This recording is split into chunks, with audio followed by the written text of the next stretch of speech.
yesterday, but apparently the long weekend wasn't long enough for one of us. Never fear, Bill and Frank is here. You knew I'd show up that's on a right. Tuesday. No fear whatsoever. You know, I Maybe was a little just at a place where they had cactus. I was in Vegas, you were on the East Coast. Ooh, I come back, you know. leave. I'm starting to take it personal at this point. I may go to Vegas tomorrow. I might be a little late, though. Welcome to PTI. Victor left. Tony apparently couldn't make it all the way down to his basement today, so I am happy to be joined by our great friend, Frank Isola. I hear it. I like it. We'll begin with something that won't sound such a happy note. The firing yesterday of Northwestern head football coach Pat Fitzgerald. The school had originally suspended Fitz for 2 weeks following an investigation into hazing within the football program. But over the weekend, the student newspaper, the Daily Northwestern, published details of the alleged hazing, some of it sexual and racial in nature, and Fitzgerald was terminated last night. Frank, you're not very far removed from the Northwestern scene yourself. Your thoughts on all of this? Yeah, it's a troubling story. It makes you angry. It makes you sad in some respects as well. And, yeah, I have a connection to the school. That's in the last decade, though. I mean, this has been your life. And, you know, I'll be quick because I want to hear what you have to say about this. When you know, it's the administration, it's the football program, it's the journalism department, the student newspaper. No one knows that ecosystem better than you do. And on Friday, when this story came out, Mike, I really thought there was a chance that we were going to end up here. It felt like a Friday news dump in a lot of ways, and give the student newspaper a lot of credit. They got the player, the whistleblower. He revealed the details. The president of the school, Michael Schill, said that, well, we were aware of all this stuff. Well, why did you only suspend him for 2 weeks originally? Then you had a weekend to think about it. Then you terminate him. But I do think this, and this is one thing that I do agree with the president on, where he did say the head coach is ultimately responsible for the culture of the team. Pat Fitzgerald, that's his players. That's his locker room. That's his job. And his top priority is the safety and well-being of those players. And I think he left the school with no other choice. Once you read everything that happened, I think he left them with no other choice than to be terminated. Frank, I agree with every word you said. And when you talk about the responsibility of a coach, you're talking about to the parents who send their child at 17 or 18 years old, as you did too, to that campus. And that's any campus, not just ours, but we're talking about mine now. I'm an alum. I've been a trustee for close to 15 years. I worked for that student newspaper, the Daily Northwestern, proudly, and I think they did a hell of a job, and I've told some of their reporters that in the last couple of days. Let me get to the tough part. Pat Fitzgerald has been the face of Northwestern football. He's been the most famous person in the athletic community we've ever had in well over 150 years. Pat Fitzgerald. He raised the profile of the football team and the program to a point where now that he's been fired, other coaches are calling people like me saying, I want that job. That's not a bad job, even with all that's going on. But, Frank, you're right about where we had to get. When I heard about this Friday, I mean, it killed me. It devastated me. I'm a season ticket holder. I'm a trustee, as I said. I go there, as you know, all the time to events. Pat Fitzgerald is somebody that I have gotten to know. But the school couldn't move past it. And it wasn't any longer about if he knew, he says he didn't, or when he might have known, when people say he must have. You get past that. This was not a tornado. This was a tidal wave. And opinion inside the university and outside of it bombarded us. And it became clear we could not move on with status quo. It never should have been a 2-week suspension. Mike Schill is a new president. He's barely been inaugurated. He just got there. I don't know that anybody can walk onto a campus and be perfectly prepared for something like this. But I feel for the kids affected, impacted by a hazing scandal. Fraternities and sororities have been banned from many a campus in the United States of America forever. So football teams can't have this. It's not the 70s and the 80s. And so do my friends even who call and say, wait a minute, you guys fired Pat Fitzgerald for this? The answer is in 2023, yes. You get fired for this. You can't have this. You have to be able to put one foot in front of the other and welcome people back to this program, Frank, and let parents know, mothers and fathers and children, it's okay. This is not going to happen. We're not going to have it. We hold ourselves out as a university with a high bar. We better live up to it. We've not done that now. We haven't done it lately. We have to do that, and we could not do that with status quo. I feel for everybody involved, man, but It's been a difficult time. Do I think we can make it out of it and dig our way out? Yes. Yes, there's scandals all the time now that people dig their way out of. We may lose a ton of kids in the transfer portal. A new, dynamic, charismatic coach can pull kids right out of a transfer portal to a school that's still top 10 academically. So I guess I'm ready to turn the page at some point and get started with what's new. And the one thing about Pat Fitzgerald, he was, to your point, Northwestern football. He played there, an assistant coach there, head coach there. And, Northwestern, I get that they built that incredible practice facility. They want to build a stadium, but they kind of had a realistic look at what the football program was. I mean, he is 4-20 in the last 2 seasons, and no one was talking about the record. So he was going to be there for as long as he wanted to be there. He had just started a 10-year, $57 million contract. But I'll say this, Michael, and you know this from the Penn State situation. We've not heard the end of this story. There's going to be a lot of fallout over the days and weeks, and credit to the Daily Northwestern for really being out in front of this story and breaking the biggest part of it as well. And a baseball program now with this coach being questioned legitimately so as well. Lot on our plates, Frank. Yeah. Well, speaking of the Daily Northwestern, that takes us to the New York Times and their decision to disband its own sports department. The Times announced its decision yesterday, saying it would reassign its 35-person staff to other areas of the paper and turning over most sports-related coverage to The Athletic, which it purchased 18 months ago. All right, Michael, how do you feel about this decision by the New York Times? Sick. Second straight story. Yeah. I feel sick. I got on a plane this morning to fly from D.C. out here to the desert, and I look at the Washington Post, and in the style section, it teases to this story. And I'm like, are you kidding me?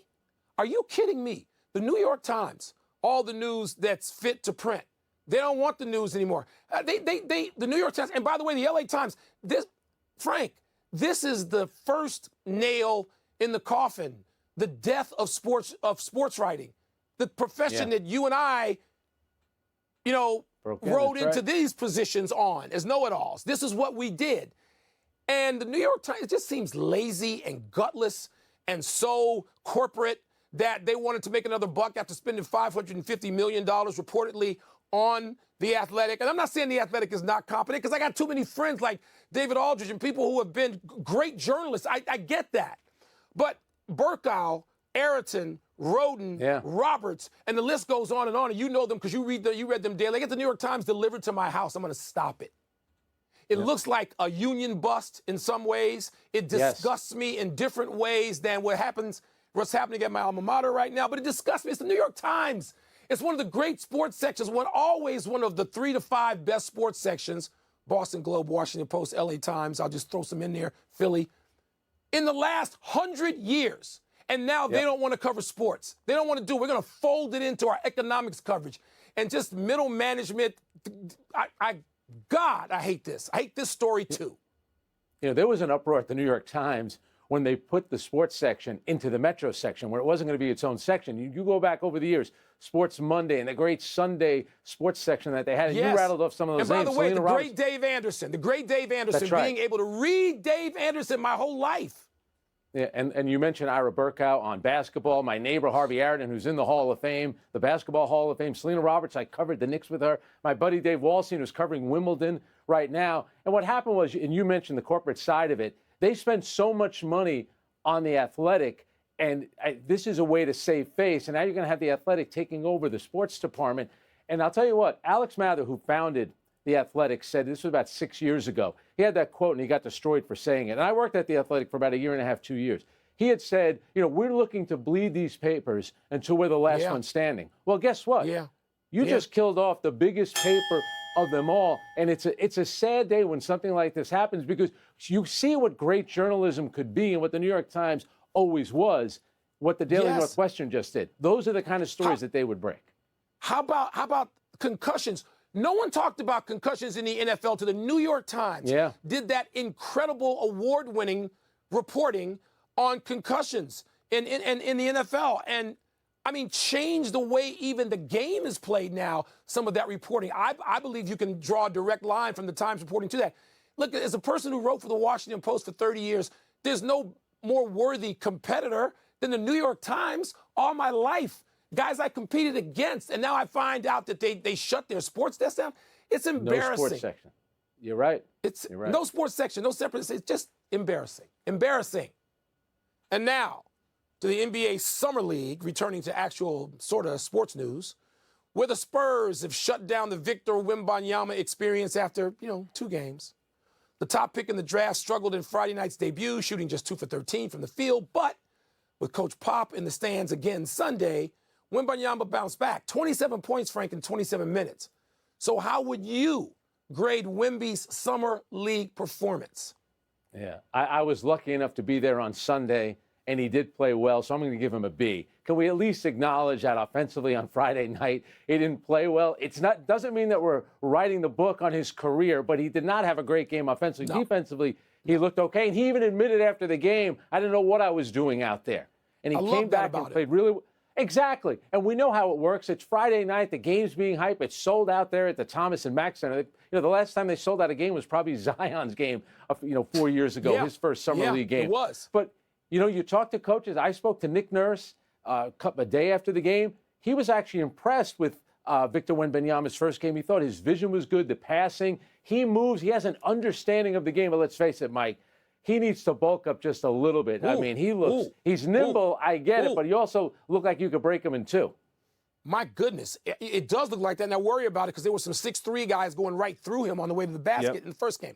Okay, I'm going to grade a little differently. I'm going to give him an A, in part because he was so substandard, I'm sure below his own bar in the first game. Because he played so poorly on offense in the first game, and by the way, the kid can pass it. And the 5 block shots he had, he blocked the second pick in the draft, Miller, he blocked his 3-pointer. And it was unbelievable that. So because he had a bad game, we can call it a bad game. It doesn't mean we want to kill him or get rid of him or don't want to have him on our teams. He had a bad game. And he came back and had a terrific game. And because he did that, and because of the way he can critique himself, and not take himself too seriously, but seems to hold himself to a standard, what I've seen so far is I love the kid. You want to see how they bounce back from a bad game. We just saw it. Good for him. Yeah. Let's take a break. Coming up, Vlad Jr. won the home run derby, but was his performance the most impressive of the night? And Reds rookie Eli De La Cruz has been doing such amazing things on the field. Should he be playing in tonight's All-Star game? How about? Yeah. Absolutely. Let's get to some By good the way, news. a lot of people were saying, where's Michael Wilbon? Then I explained to them, you are watching basketball. They all understood. Spooky They all Nook, understood. Pennsylvania. They were happy for it. Watching other basketball.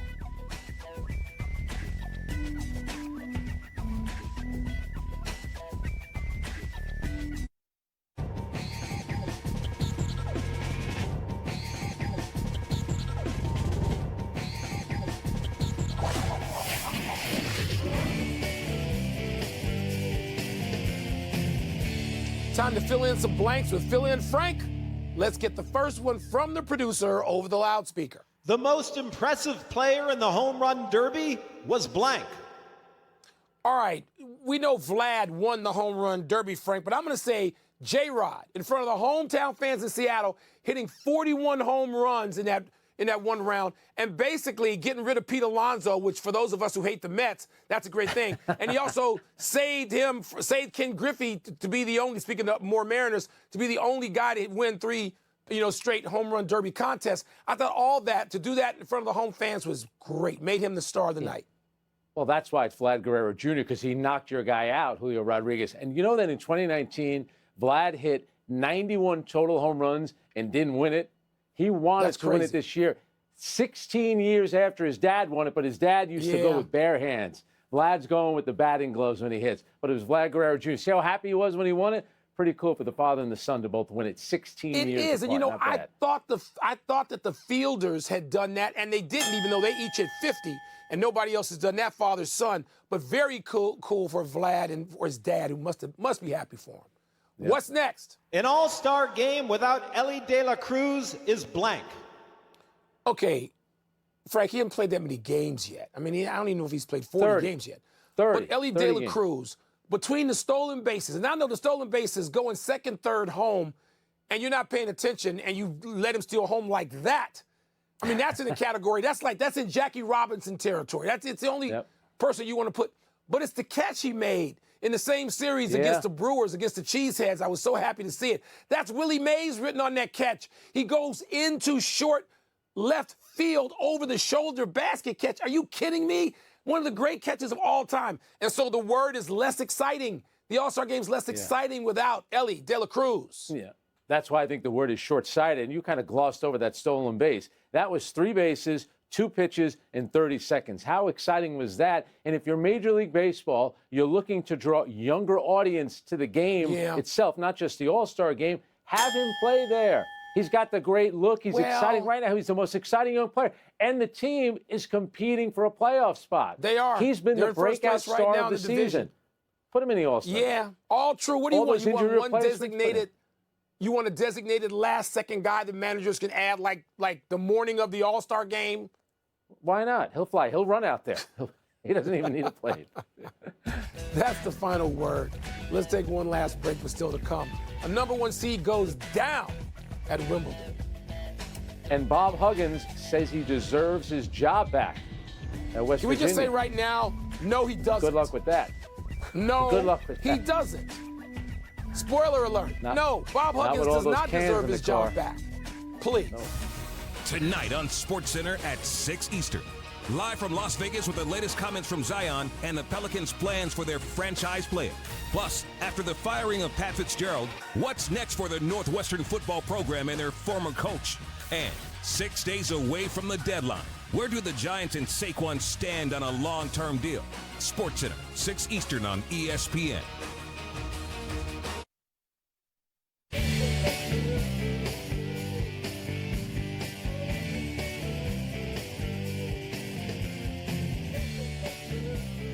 It's happy time, people. Happy 57th birthday, Rod Strickland. Rod came to national fame as an All-American point guard for the DePaul Blue Demons, leading them to 3 straight tournament berths and 2 Sweet 16s. He was selected 19th overall in the first round by the New York Knicks, the first of 9 different NBA franchises he played for in 17 seasons, with career averages of 13 points and 7 dimes a game, which doesn't speak to his flair. After playing, he worked in administrative roles with Coach Cal at Memphis and Kentucky before becoming an assistant in South Florida, and now is head coach at Long Island University. Should make Kornheiser happy. He loves Rod like I do. He's coaching his sons, too. I always give Rod a hard time. How does a guy from Harry Truman High School in the Bronx, New York, end up at DePaul? Was that NIL money back in the 80s, Mike? How exactly did that work? What are you suggesting? By the way, we liked his teammate in high school was Kyrie Irving's dad, Dredrick. And he's Kyrie Irving's godfather. One of my all-time favorite players, Rod Strickland. Hot Rod, baby. Happy anniversary, Bo Jackson. On this day 33 years ago, you authored an iconic highlight when you chased down a long fly ball in Baltimore's Memorial Stadium and then ran along the wall like Spider-Man.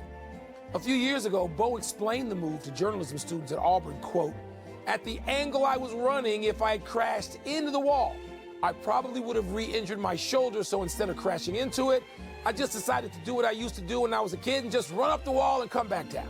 That seemed easier to me and logical," close quote. Just a couple of weeks ago, Bo celebrated the 34th anniversary of breaking a bat over his head by tweeting, "I wouldn't allow that bat to betray anyone else ever again." That is a great quote. I'll tell you what, Bo Jackson, scouts swear that he was the fastest going from home to first, but remember, he's right-handed, so he has a longer way to go. And Mike, tell the young kids how good Bo Jackson was as a two-sport star, football and baseball. Two-sport star. That was like a different level athlete. Hall of Fame talent in both, absolutely. Incredible. Happy trails to Iga Swiatek. The number 1 seed on the women's side fell to Ukrainian Elena Svitolina in 3 sets today's quarterfinal. This is actually as far as Swiatek has ever gotten at Wimbledon. She's won 3 French Opens and a U.S. Open. 4th-seeded Jessica Pegula is also out, losing in 3 to Czech Marketa Vondrosova, One very notable result from the men's side, 27-year-old American Christopher Eubanks upsetting 5th-seeded Stefanos Tsitsipas in 5 sets to make the quarters, where he will now face 3rd seed Daniel Medvedev. Big match tomorrow, Frank. Yeah, and Eubanks is from Georgia Tech. His fellow Americans are calling him the toothpick. How about Svitolina, who gave birth in October and had a great win the other day against Azarenka. What a win that was today against the number 1 seed. Great job by her. All right, no errors today, so we're going to run to the big finish. Bob Huggins said he never submitted a resignation and should still be employed by West Virginia. Your thoughts? This sounds like a way to get money out of West Virginia, does it not, Mike? It kind of sounds like that. Yeah. Adam Silver, who was in Las Vegas, he said that Vegas and Seattle would be under consideration if the league decides to expand. You like those choices? Logical. You got to go to Vegas, and Seattle never should have been without a franchise. Never. Never. Good, PGA Tour COO Ron Price told Congress that the level of Saudi funding in a merger would be north of $1 billion. Frank, your thoughts?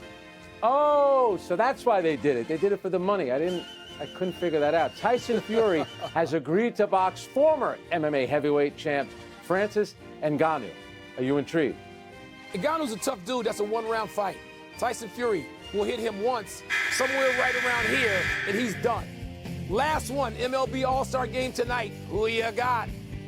Dusty Baker said he put out a good lineup. I like the American League. We're out of time. Okay. Thanks for watching. I'm Frank Isola. I want to see if Elena Deladonna is going to play for the Mystics against the Storm tonight, so I got to click it. I'm Mike Wilbon. Same time tomorrow, Knuckleheads. You can get PTI's podcast on the ESPN app or Apple Podcast. And now, here's SportsCenter. PTI.